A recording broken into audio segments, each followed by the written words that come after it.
Journey of love. രചന നിലാവിൻ്റെ കൂട്ടുകാരി. അവതരണം സാലിം കരുളായി. അധികം വൈകാതെ ഇരുവരും ഫ്രഷായി ഹോസ്പിറ്റലിലേക്ക് പോയിരുന്നു. എന്താ മോളെ വൈകിയത്? വേഗം വരാമെന്ന് പറഞ്ഞ് പോയവർ വൈകി വന്നത് കണ്ട് ഇന്ദു ചോദിച്ചു.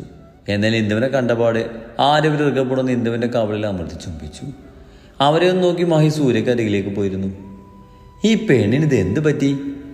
തൻ്റെ ഇരു കവളിലും മാറി മാറി ചുംബിക്കുന്ന ആരുവിനെ നോക്കി എന്ത് സംശയത്തിൽ ചോദിച്ചതും ആരു ആയിഷിനെ കുറിച്ച് പറഞ്ഞു കൊടുത്തു. ആയിഷ ആരുവിൻ്റെ ഏട്ടനാണെന്ന കാര്യം ഇന്ദുവിലും സൂര്യയിലും ഞെട്ടിൽ തീർത്തുവെങ്കിലും ആരുവിൻ്റെ സന്തോഷം അവരുടെയും മനസ്സിനെ നിറച്ചു. ഒരാഴ്ച കഴിഞ്ഞായിരുന്നു സൂര്യയെ ഡിസ്ചാർജ് ചെയ്തത്. അതുവരെ 3 പേരും ഹോസ്പിറ്റലിൽ തന്നെയായിരുന്നു. ഭ്രാന്തില്ലെങ്കിലും സീതയ്ക്ക് ഭ്രാന്തിനുള്ള ട്രീറ്റ്മെൻറ്റ് തകൃതിയായി നടന്നു പോകുന്നുണ്ടായിരുന്നു.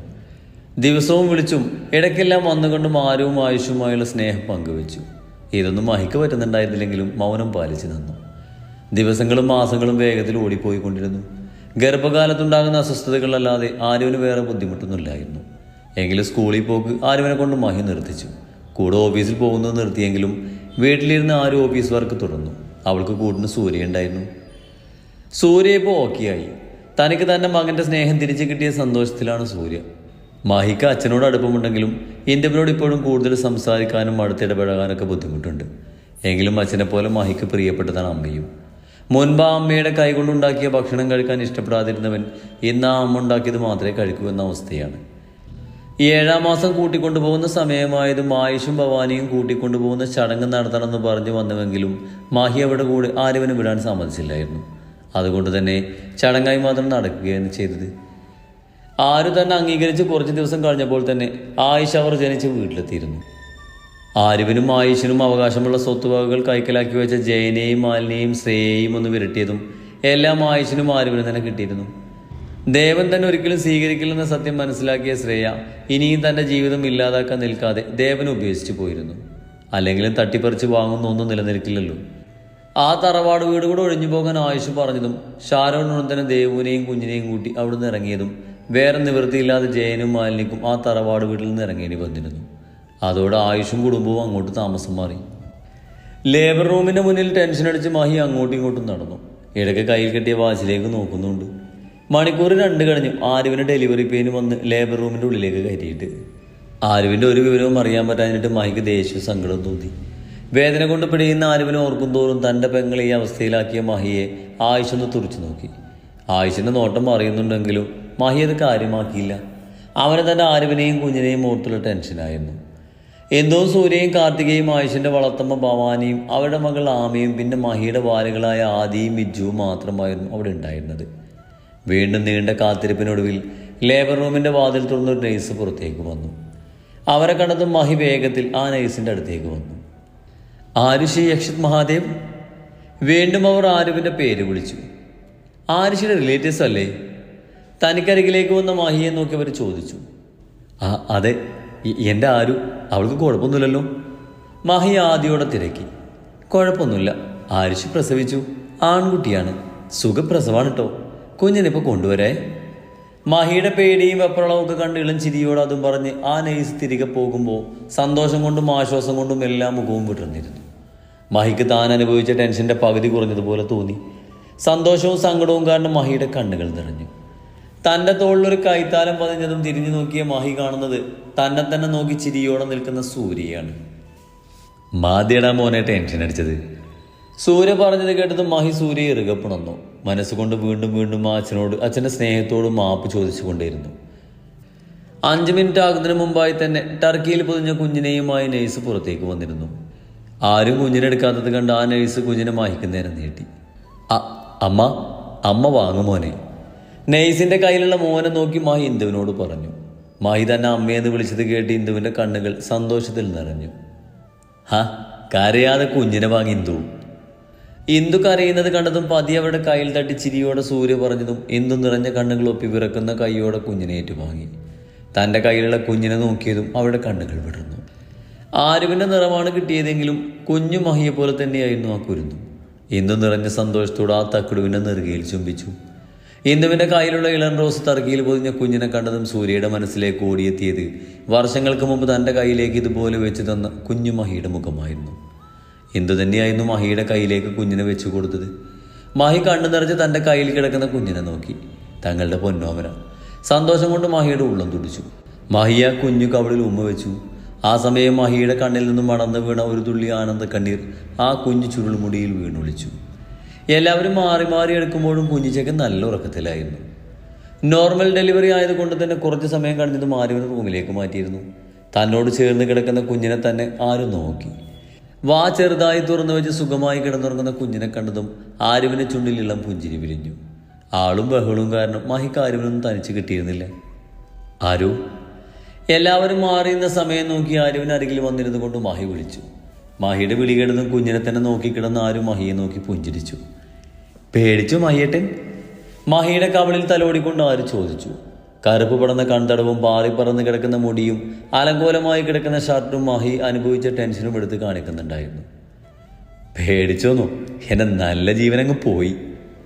അതും പറഞ്ഞ് തൻ്റെ കവളിൽ തലോടുന്ന ആരുവിൻ്റെ കൈ പിടിച്ച ആ കൈവെള്ളയിൽ ചുംബിച്ചതും ആര് ചിരിച്ചു. വാതിലിനരികിൽ നിന്നും ഈ കാഴ്ച കണ്ട ദേവൻ ഒരു നിമിഷം അവരെ നോക്കി നിന്ന് അവർക്കിടയിൽ ഒരു തടസ്സമാകാൻ ആഗ്രഹിക്കാതെ തിരിഞ്ഞു നടന്നു. ദേവന്റെ അമ്മ അവിടെ ഹോസ്പിറ്റലിൽ വയ്യാതെ കിടക്കുകയാണ്. സൂര്യയെ കണ്ടപ്പോഴാണ് ആരുവിൻ്റെ ഡെലിവറി കഴിഞ്ഞ കാര്യം അറിയുന്നത്. അങ്ങനെ ആരുവിനെയും കുഞ്ഞിനെയും കാണാൻ വന്നതായിരുന്നു ദേവൻ. ഇരുവരും ഒത്തിരി സന്തോഷത്തിലാണെന്ന് മനസ്സിലായത് കൊണ്ട് തന്നെയായിരുന്നു ദേവൻ അവർക്കിടയിലേക്ക് കടന്നു ചെല്ലാതിരുന്നത്. ഒരിക്കൽ കൂടി തിരിഞ്ഞ് ആരുവിനെ നോക്കി അവിടുന്ന് നടന്നകലുമ്പോൾ അടുത്ത ജന്മമെങ്കിലും ആരുവിനെ തനിക്ക് കിട്ടണേ എന്ന് ദേവന്റെ ഉള്ളും മതിയായി ആഗ്രഹിച്ചു. മാഹി ആരുവിനൊരു ഉമ്മ കൊടുക്കാൻ വേണ്ടി മുഖം കുനിച്ച ആ നിമിഷം തന്നെയായിരുന്നു കുഞ്ഞു ഉറക്കം വിട്ട് എണീറ്റ് കരയാൻ തുടങ്ങിയത്. കറക്റ്റ് സമയത്ത് തന്നെ എണീറ്റ് കരയുന്ന കുഞ്ഞിനെ നോക്കി ചുണ്ടു ചുളുക്കിയവൻ. പിന്നീടുള്ള ദിവസങ്ങളിലും ഇത് തന്നെയായിരുന്ന അവസ്ഥ. കുഞ്ഞിച്ചക്കൻ മാഹിയെ ആരുവിനെ അരികിലേക്ക് അടുപ്പിച്ചിരുന്നില്ല. സുഖപ്രസവമായതുകൊണ്ട് തന്നെ 3-ാം ദിവസം ആരുവിനെ ഡിസ്ചാർജ് ചെയ്തിരുന്നു. ആയിഷിന് ആരുവിനെയും കുഞ്ഞിനെയും അവരുടെ കൂടെ കൊണ്ടുപോകണമെന്നുണ്ടെങ്കിലും ആ ആഗ്രഹം മാഹി മുളയില്ലെന്നുള്ളിയിരുന്നു. ആരുവിനെയും കുഞ്ഞിനെയും നോക്കാൻ ജോലിക്കൊരു സ്ത്രീയെ വെച്ചിരുന്നുവെങ്കിലും ആരുവിൻ്റെ കാര്യമെല്ലാം നോക്കിയിരുന്നത് ഇന്ദു തന്നെയായിരുന്നു. അതുകൊണ്ട് തന്നെ മാഹിക്ക് ആരുവിനൊന്ന് കാണാൻ പോലും കിട്ടിയിരുന്നില്ല. ഇന്ദുവിൻ്റെ കണ്ണു പിടിച്ച് മാഹി ആരുവിന് അരികിലെത്തിയുവെങ്കിലും അപ്പോൾ അവർക്കിടയിൽ വില്ലനായി കുഞ്ഞിച്ചക്കൻ ഉണ്ടാകും. അങ്ങനെ വർഷങ്ങൾ കഴിഞ്ഞു. ഒരു ദിവസം വൈകിട്ട് വീട്ടിലേക്ക് വന്ന മാഹി കാണുന്നത് സിറ്റൗട്ടിൽ മുഖവും വീർപ്പിച്ചിരിക്കുന്ന കണ്ണനെയാണ്. സിറ്റൗട്ടിൻ്റെ പടികൾ കയറി വരുന്ന മാഹിയെ കണ്ടതും ആ കുഞ്ഞു മുഖം വിട്ടിരുന്നു. അച്ചോ. മാഹിയെ കണ്ടതും ആ കുഞ്ഞു ചെറുക്കൻ സോപാനത്തിറങ്ങി മാഹിക്കരികിലേക്ക് ഓടി മാഹിയെ വട്ടം പിടിച്ചതും മാഹി ചിരിയോടെ ആ ചെറുക്കനെ പൊക്കിയെടുത്തു. അച്ചോ, അമ്മ ഇന്നും വായിക്കു കഴിഞ്ഞു, അഴിക്കുകയും ചെയ്തു. മാഹിയെ എടുത്ത ഉടനെ കണ്ണൻ മാഹിക്ക് മുന്നിൽ തൻ്റെ പരാതി കെട്ട് ഇറക്കി വെക്കാൻ തുടങ്ങിയിരുന്നു. അച്ഛൻ്റെ മോനെ എവിടെയാ ഭദ്രകാളി അടിച്ചത്? സീരിയസ് ആയി കാര്യം കേൾക്കുന്നത് പോലെ ഭാവിച്ച് മാഹി കണ്ണനോട് ചോദിച്ചു. ഇല്ലെങ്കിൽ അത് മതിയാവും ചെക്കന്. ഇതാണ് മാഹിയുടെയും ആരുവിൻ്റെയും മകൻ തൃശവ് മഹാദേവ് എന്ന കണ്ണൻ. ആൾക്ക് 6 വയസ്സായി. മാഹിയെ പറിച്ചു വെച്ചതുപോലെ തന്നെയാണ് ആള്. മാഹിയുടെ സ്വഭാവം അതുപോലെയുണ്ട്. മാഹിയുടെ കുശുമ്പും വാശിയും ആരുവിൻ്റെ ദേഷ്യവും ഒരുപോലെ കിട്ടിയ മുതൽ. സൂര്യൻ്റെയും ഇന്ദുവിൻ്റെയും പെറ്റാണ് കണ്ണൻ. ആൾ 1-ാം ക്ലാസ്സിലാണ്. ആകെ പേടിയുള്ളത് ആരുവിനെ മാത്രം. നല്ല സ്വഭാവമായതുകൊണ്ട് തന്നെ എന്നും ആരുവിൻ്റെ കയ്യിൽ നിന്ന് വഴക്കും മേടിച്ച് കൂട്ടൽ കണ്ണന് പതിവാണ്. എത്രയൊക്കെയാണെങ്കിലും ആൾക്ക് തൻ്റെ അമ്മയെ ജീവനാണ്. ആരുമില്ലാതെ ഉറങ്ങാൻ പോലുമില്ല. മാഹി പോലും ആരുവിനോട് അടുത്തിടപഴകുന്നത് പറ്റില്ല. അത്രയ്ക്കും ആരുവിൻ്റെ കാര്യത്തിൽ പൊസീവസ് ആണ് ആൾ. മാഹിയെ പോലെ തന്നെ ആയിഷിന് ആൾക്ക് വലിയ പിടുത്തമല്ല. ആ കാര്യത്തിൽ അച്ഛനും മകനും ഒറ്റക്കെട്ടാണ്. ആയിഷിന് ആദ്യം കാർത്തികയെ അംഗീകരിക്കാൻ ബുദ്ധിമുട്ടുണ്ടായിരുന്നുവെങ്കിലും ഇപ്പോൾ കാർത്തികയെ ഇഷ്ടമാണ്. ഇരുവർക്കുമിടയിൽ കല്ലുകടിയായി ആയിഷിൻ്റെ അനിയത്തി ആമി ഉണ്ടായിരുന്നുവെങ്കിലും കാർത്ത് ഗർഭിണിയായത് മുതൽ ആമിക്ക് തൻ്റെ ഏട്ടൻ്റെ കുഞ്ഞുങ്ങളെ ചുമക്കുന്ന അവളോട് വിരോധം മാറി സ്നേഹം നിറഞ്ഞതും അവരും ഹാപ്പി. ആയിഷിന് കാർത്തുവിനും 2 മക്കളാണ്. 2 പേരും ഇരട്ടകളാണ്. സ്വാതിക കൃഷ്ണയും സാൻവികയും. 2 പേർക്ക് 3 വയസ്സായി. എന്തുകൊണ്ടോ ഈ പിള്ളേരെയും കണ്ണന് പിടിക്കില്ല. ദേ ഇവിടെ അമ്മ അയച്ചത്. തൻ്റെ ഷോൾഡറിൽ ആരും അടിച്ചിടം മാഹിക്ക് കാണിച്ചു കൊടുത്തുകൊണ്ട് കണ്ണൻ പറഞ്ഞു. സാരല്ല കേട്ടോ, ഞാൻ ചോദിച്ചോളൂ അവളോട്. വഴക്ക് പറയണം, 2 ഇടിയും കോക്കണം. ആരുവിനോടുള്ള പിണക്കത്തിൽ മുഖം വീർപ്പിച്ചുകൊണ്ട് കണ്ണൻ പറഞ്ഞു. പിന്നെ ഇടിക്കാതെ, എൻ്റെ മോനെ തല്ലി അവളെ ഞാൻ ഇന്ന് ഇടിച്ചിടും. മാഹി പറഞ്ഞത് കേട്ടതും ആ കുഞ്ഞു മുഖം വിടർന്നു. താങ്ക്സ് അച്ചോ. കണ്ണൻ മാഹിയുടെ കവളിൽ അമർത്തി ചുംബിച്ചു. അപ്പോഴാണ് കണ്ണന് കഴിക്കാനുള്ളതുമായി ഇന്ദു അങ്ങോട്ട് വന്നത്. ആ നീ വന്നോ? കാപ്പി എടുക്കട്ടെ മായിക്കുട്ടാ? ഇപ്പം വേണ്ടമ്മേ, ഞാനൊന്ന് കുളിക്കട്ടെ. മോൻ അച്ഛമ്മയുടെ കൂടെ പോയിരുന്ന് ഭക്ഷണം കഴിക്കുക കേട്ടോ. കണ്ണന് സമയമെടുത്ത് കഥ കേട്ട് വേണം ഭക്ഷണം കഴിക്കാൻ. അവൻ്റെ താളത്തിനൊത്ത് തുള്ളാൻ ഇന്ദുവിനെ കിട്ടും. അതുകൊണ്ട് തന്നെ കണ്ണന് ഇന്ദു ഭക്ഷണം കൊടുക്കുന്നതാണ് ഇഷ്ടം. കണ്ണൻ ഇന്ദുവിൻ്റെ കൂടെ പോയതും മാഹി വേഗം മുകളിലേക്ക് നടന്നു. റൂമിൽ കയറിയതും മാഹി കണ്ടു ബെഡിൽ നിന്ന് ഫയൽ നോക്കുന്ന ആരുവിനെ. കണ്ണന് ഇത്തിരി കൂടെ വലുതായതും സൂര്യ ബിസിനസ് എല്ലാം ആരുവിനെ ഏൽപ്പിച്ച് കൊച്ചുമകനുമൊത്ത് വിശ്രമ ജീവിതം ആഘോഷിക്കാൻ തുടങ്ങിയിരുന്നു. ഒറ്റയ്ക്കെല്ലാം കൂടെ നോക്കേണ്ടത് കൊണ്ട് തന്നെ സ്കൂളിൽ പോക്ക് ആരും നിർത്തിവെച്ചു. മഹി ഇതിലൊന്നും ഇടപെടാൻ താല്പര്യമില്ലാത്തതുപോലെ അവൻ്റെ തടിമില്ലും ഫിനാൻസും സ്കൂളുമായി പോകുന്നു. താൻ വന്നതുപോലും അറിയാതെ ഫയലിൽ മുഖം പൂഴ്ത്തിയിരിക്കുന്ന ആരുവിനെ കണ്ടതും മഹിയുടെ അതിരങ്ങളിൽ കള്ളച്ചിരി വിരിഞ്ഞു. പതിയെ ശബ്ദമുണ്ടാക്കാതെ വാതിലടിച്ച് പമ്മി പമ്മി ആരുവിനരികിലേക്ക് വന്ന് ആരുവിൻ്റെ പിന്നിലൂടെ അവൾ ഇറുകപ്പെടുന്നു. മാഹിയേട്ടാ. ഫയലിൽ നിന്നും മുഖമുയർത്താതെ തന്നെ ആളെ മനസ്സിലായ ആരു വിളിച്ചു. എന്തേ? ആരുവിൻ്റെ തോളിലേക്ക് താടി വെച്ച് നിന്നുകൊണ്ട് മാഹി വിളിച്ചു. ആരുവിൻ്റെ ചെവിയിൽ അമർത്തി ചുംബിച്ചു.